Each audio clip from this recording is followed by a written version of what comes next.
আসসালামু আলাইকুম। মুমিনুল হক দেশের বাইরের মাটিতে মাত্র একটা সেঞ্চুরি করেছেন, কিন্তু ক্যারিয়ারের শুরুর দিকে তিনি দেশের বাইরের মাটিতেও যথেষ্ট ধারাবাহিক ছিলেন। সেঞ্চুরি না করলেও বেশ কয়েকটা 50 তো করেছিলেন তিনি। ক্যারিয়ারের প্রথম 23 ইনিংসে 6টা হাফ সেঞ্চুরি ছিল, 4টা সেঞ্চুরি ছিল। সেই মুমিনুল হককে সাম্প্রতিক সময় কেন অনেক বেশি মাত্রায় নড়বড়ে মনে হয়? টেকনিক্যাল কোনো পরিবর্তন কি তার ব্যাটিংয়ে এসেছে, যেটার কারণে শুরুর দিকের ফ্রি ফ্লোয়িং ব্যাটিংয়ের মুমিনুলের চাইতে এখনকার মুমিনুলের একটা পার্থক্য দেখা যায়? হ্যাঁ, টেকনিক্যাল একটা বড় পার্থক্যের জায়গা আমার চোখে পড়েছে। আমরা 2013 সালে মুমিনুল হক নিউজিল্যান্ডের বিরুদ্ধে যে ইনিংসটাতে 180-র উপর রান করেছিলেন, সেই ইনিংসটার সঙ্গে এখনকার তার ব্যাটিংয়ের একটা বড় পার্থক্যের জায়গা আপনাদের সামনে তুলে ধরতে চাই। খেয়াল করে দেখেন, বোলার যে সময়টায় দৌড়ে আসছেন একটু ভালো মতো লক্ষ্য করে দেখবেন। 2013 সালে মুমিনুলের ব্যাকলিফটটা লো ডাউন ব্যাকলিফট এবং পয়েন্ট করতো উইকেট কিপার বরাবর। শরীরের খুব কাছাকাছি অঞ্চলে ব্যাট অবস্থান করতো, পয়েন্ট করতো উইকেট কিপার বরাবর, একদম ক্লোজ টু হিজ বডি। বর্তমান সময়ে তার ব্যাকলিফটের জায়গাটা অ্যাঙ্গুলার এবং সেটা পয়েন্ট করে স্লিপ ফিল্ডার বরাবর। খেয়াল করে দেখেন, বোলার যখন দৌড়ে আসছেন, মুমিনুল সেই সময়টাতে ব্যাটের একটা শেকিং করতেন এবং সেই শেকিংয়ে তার ব্যাট কিন্তু টুয়ার্ডস উইকেট কিপার কিংবা ফাইন লেগ ওই জোনটা বরাবর, কিন্তু এখন যেটা হয় স্টেডি থাকে স্লিপ ফিল্ডার বরাবর। সবচেয়ে উল্লেখযোগ্য ব্যাপারটা হচ্ছে বোলার বলটা ছোড়ার পর ব্যাটের ডাউন সুইংয়ের পজিশনটা। খেয়াল করে দেখেন, ওই সময়টায় তার ব্যাটের ডাউন সুইংটা আসতো একদম স্ট্রেট বিহাইন্ড হিজ হেড, তার মাথার একদম পেছন থেকে, একদম উইকেট কিপার বরাবর জায়গা থেকে। এখন তার ডাউন সুইংটা খুব বড় ডাউন সুইং হয় না, তার ডাউন সুইংটা আটকে যায় একটা জায়গায়, কারণ তিনি ডাউন সুইংটা আসলে মূলত করেন স্লিপ ফিল্ডার বরাবর ওই পজিশনের জায়গা থেকে। খুব ভালো মতো লক্ষ্য করে দেখেন ব্যাটের ডাউন সুইংয়ের যে জায়গাটা, ইনিশিয়াল যে জায়গাটা, যেটা আমি বলছিলাম যে ইনিশিয়ালি উইকেট কিপার বরাবর ব্যাটটা পয়েন্ট আউট করা থাকতো, যেটা এখন পয়েন্ট আউট করা থাকে স্লিপ ফিল্ডার বরাবর। বোলার দৌড়ে আসছেন, তারপর বলটা ছুঁড়েছেন ওই পার্টিকুলার পজিশনে যেখানে ডাউন সুইং যেটা করা হয়, সেই ডাউন সুইংটা আগে অনেক বড় একটা ডাউন সুইং আসতো একদম স্ট্রেট বিহাইন্ড হিজ হেড, মাথার একদম পেছন থেকে উইকেট কিপার বরাবর ওই ডিরেকশন থেকে। এখন সেই ডাউন সুইংটা অত বেশি বড় হয় না, সেই জায়গাটা ওই স্লিপ ফিল্ডার বরাবর ওই জায়গা থেকে আসে। এবং উল্লেখযোগ্য জায়গা হচ্ছে কানেক্টিং পয়েন্টের সময়টাতে এখন যে প্রবলেমটা মুমিনুলের ক্ষেত্রে সবচেয়ে বেশি মাত্রায় হয়, সেটা হচ্ছে তার শোল্ডার থেকে তার চিনটা সরে যায়।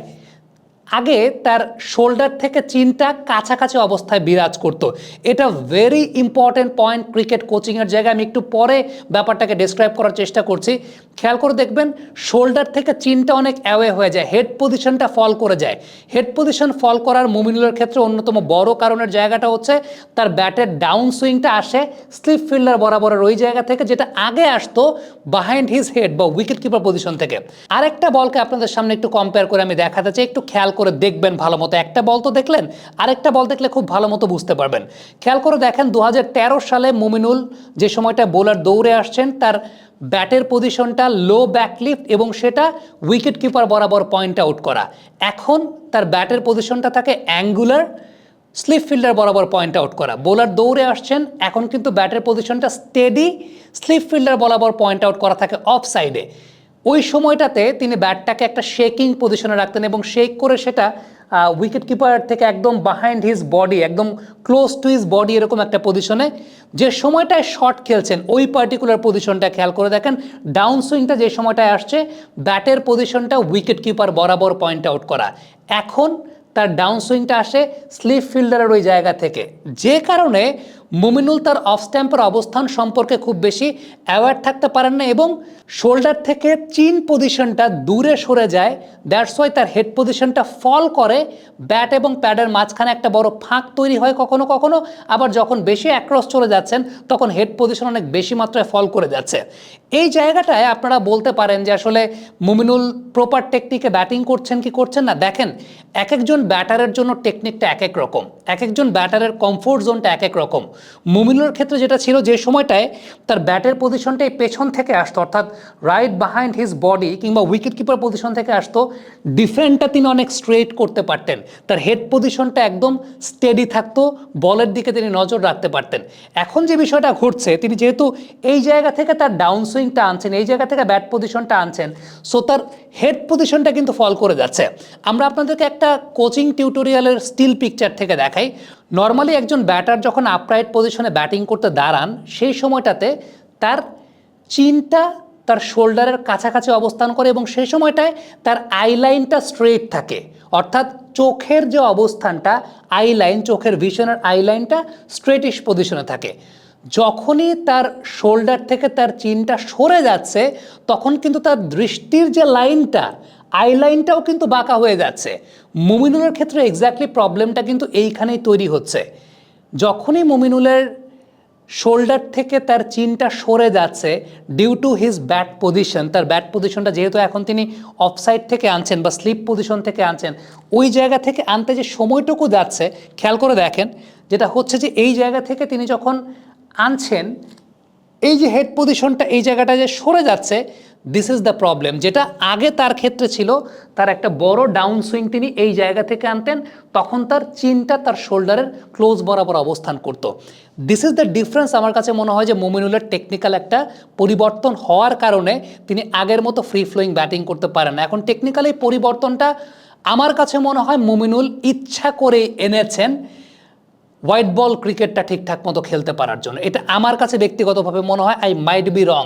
আমার কাছে মনে হয় হোয়াইট বল ক্রিকেটে যেটা হয় যে ব্যাটসম্যানরা অনেক বেশি শর্টস খেলার দিকে থাকেন, সো সেসব ক্ষেত্রে আলটিমেটলি ব্যাটের পজিশনটা যদি এই জায়গা থেকে থাকে তখন সেটা ব্যাটারদের শর্টস খেলতে অনেক বেশি মাত্রায় উপযোগী হয়। কিন্তু টেস্ট ম্যাচ ক্রিকেটে আপনার সলিড ডিফেন্সের জায়গাটা, যেটা আগে মুমিনুলের কাছ থেকে আমরা দেখতে পেতাম যে স্ট্রেট ব্যাটে ডিফেন্ড করছেন, হেড পজিশনটা একদম রাইট ওয়েতে থাকছে, বলের দিকে দৃষ্টি থাকছে, ওই জায়গা থেকে মুমিনুল সরে গেছেন।